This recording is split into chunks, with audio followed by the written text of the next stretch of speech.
पूरे देश के साथ जम्मू कश्मीर में भी चुनावी बुगल भग चुका है और नेशनल कॉन्फ्रेंस की तरफ से 12 अप्रैल से अनंतनाग सीट पर नामांकन होने वाले चुनावी क्षेत्र के लिए अपने उम्मीदवार वरिष्ठ गुर्जर नेता मियां अल्ताफ का चयन किया है। हमारे साथ नेशनल कॉन्फ्रेंस के ही वरिष्ठ नेता चौधरी रमजान साहब हैं। रमजान साहब, किन चीज़ों को आधार रखते हुए ये चयन किया गया मियां अल्ताफ का अनंतनाग के लिए, और बाकी 2 सीटों पर कब अनाउंसमेंट होगी उम्मीदवार? देखिए, ये जो मियां अल्ताफ साहब का होगा, ये अभी अप्रैल में इनको फॉर्म भरना है, 12-13 को इनको फॉर्म भरना है। क्योंकि टाइम अब कम रह गया था तो पार्टी ने ये डिसाइड किया कि ये सीट हम अनाउंस करें। बाकी की 2 सीटें जो है उसमें हमारे पार्टी के जो वाइस प्रेसिडेंट है उन्होंने ऑलरेडी कहा है कि ईद के बाद हम इनका अनाउंस करेंगे कि कौन कैंडिडेट होगा। तो पार्टी ने इसमें थर्ड भी डिस्कस किया है, हर सतह पर वर्करों से बात की है, डिस्ट्रिक्ट कमेटी में क्या बात की है, हमारी जो जोन कमेटी है उधर भी डिस्कस हुआ, पार्लियामानी बोर्ड में भी इसमें डिस्कस होगा।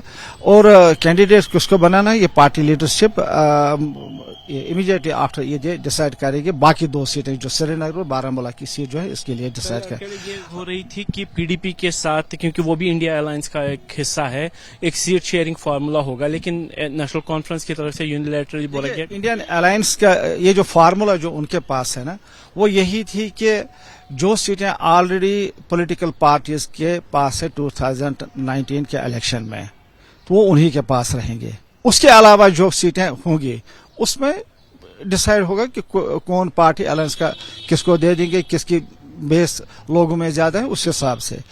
2019 में जब पार्लियामानी इलेक्शन हो गया तो उस वक्त ये तीनों सीटें, साउथ कश्मीर, सेंट्रल कश्मीर और नॉर्थ कश्मीर, ये तीनों सीटें नेशनल कॉन्फ्रेंस ने उस वक्त जीती थी। उसी फार्मूला के तहत ये सीटें नेशनल कॉन्फ्रेंस ने अब रिटर्न किया है, तो और अपने अपने कैंडिडेट्स भी वक्त पर ये उतारेगी इसमें।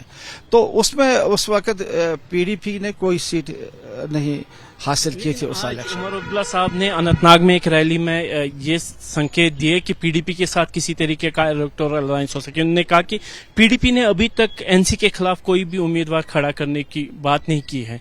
क्या ये कोई अलायंस हो गया है जो एनसी और पीडीपी के बीच में सीट शेयरिंग का हो? नहीं, ऐसी बात नहीं। देखिए, मैं आपको बताऊं, पीडीपी और एनसी का जो था वो हमने जब 370 खत्म होगा, 35 खत्म हो गया इस रियासत में, उस वक्त एक बन गया था एक सॉर्ट ऑफ अलायंस जिसको हम पीएचडी कहते थे। वो उसी हद तक था कि रेस्टोरेशन ऑफ 370 और रेस्टोरेशन 35A वापस आना चाहिए। जाहिर सी बात है वो फिर मतलब सुप्रीम कोर्ट ने उसमें ऑलरेडी अपना फैसला दे दिया। पीडीपी एक पॉलिटिकल पार्टी है, नेशनल कॉन्फ्रेंस भी पॉलिटिकल पार्टी है। नेशनल कॉन्फ्रेंस का वजूद 1931 में हुआ, करीबन 90 साल तो हो गए नेशनल, और पीडीपी भी अभी 2002 के बाद ही वजूद में आई। उनकी एक अपनी पहचान है, हमारी एक अपनी पहचान है। हमने ये पार्टियां दोनों मिल नहीं गई हैं आपस में, हमने मर्ज नहीं की है पार्टी, ये जिंदा है अपनी लेवल पर। ये पार्टियां दोनों अपनी जगह जिंदा है।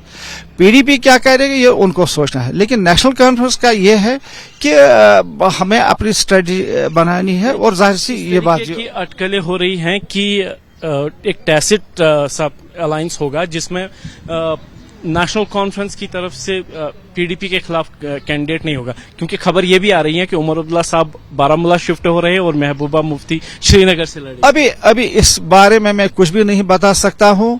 ये आप ये जो कि ये मेरे लिए न्यूज है जो आप ये कहते हैं कि उमर साहब ने ये कहा, I am not privy to that कि क्या है, लेकिन हमारे पास तो यही खबर है कि नेशनल कॉन्फ्रेंस 3 की 3 सीटें कश्मीर सूबे में उनके मतलब कैंडिडेट। लेकिन हाल फिलहाल के दिनों में दोनों पार्टियां थर्ड फ्रंट जो कि बाकी पार्टीज हैं उनको निशाना बना रही है और एक दूसरे पर काफी मेहरबान हो रही है, चाहे बड़गाम में आगा रूहुल्लाह साहब की तकरीर हो या आज उमर साहब की तकरीर हो। क्या इस तरीके का कोई अलायंस बनने की?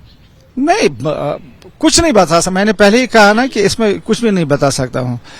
पार्टी के नहीं कर रहे हैं हमारे कैंडिडेट खड़ा करेंगे महबूबा जी के खिलाफ? नहीं, हमने तो ऑलरेडी डिसाइड किया ना कि 3 सीटों पर हम खड़ा करेंगे। अब ये जो आप कहते हैं ये तो मेरे लिए नई बात है, तो ये तो पार्टी लीडरशिप ही बता सकती है कि अगर कोई मतलब उनका कोई इसमें कोई। आप इनकार भी नहीं कर रहे हैं कि इस तरीके का? मैं तो यही कहूंगा 3 सीटों पर जो पार्टी ने फैसला किया ऑलरेडी 3 सीटों पर नेशनल कॉन्फ्रेंस अपने अपने आज केजरीवाल की पार्टी की तरफ से ये बोला गया है कि उनको बीजेपी की तरफ से उनके नेताओं को फोन आ रहे हैं कि वो पार्टी ज्वाइन कर ले। क्या नेशनल कॉन्फ्रेंस के इस तरीके की कोई बात हुई है कि पार्टी को तोड़ने की कोशिश हो रही है? बहुत कोशिश की सेंट्रल गवर्नमेंट ने नेशनल कॉन्फ्रेंस तोड़ने की, इनके लोगों को अपने साथ मिलाने की, लेकिन कामयाब नहीं हुए। क्या अभी भी शीशा, ये एक शीशा पिलाई हुई दीवार है। ये हमने बहुत सारा ये ऐसी चीजें देखी हैं इन द पास्ट, और आगे भी उनकी कोशिश होगी नेशनल कॉन्फ्रेंस को तोड़ने की, लेकिन नेशनल कॉन्फ्रेंस जो पार्टी है एक शीशा पिलाई हुई दीवार है, नहीं मतलब इसमें कोई छेद कर सकते हैं। शुक्रिया, थैंक यू सर। तो ये थे चौधरी रमजान, जिनका ये कहना है कि नेशनल कॉन्फ्रेंस को भी तोड़ने की कोशिश केंद्र सरकार की तरफ से हो रही है, लेकिन पीडीपी के साथ कोई गठजोड़ हुआ है ही नहीं, इस बाबत वो ज्यादा बात तो नहीं कर रहे हैं, लेकिन इनकार भी नहीं कर रहे हैं कि एक टैसिट अंडरस्टैंडिंग दोनों पार्टियों के बीच आने वाले चुनावों को लेकर होगी। कैमरामैन अरशद हुसैन के साथ आसिफ कुरैशी, एबीपी न्यूज, श्रीनगर।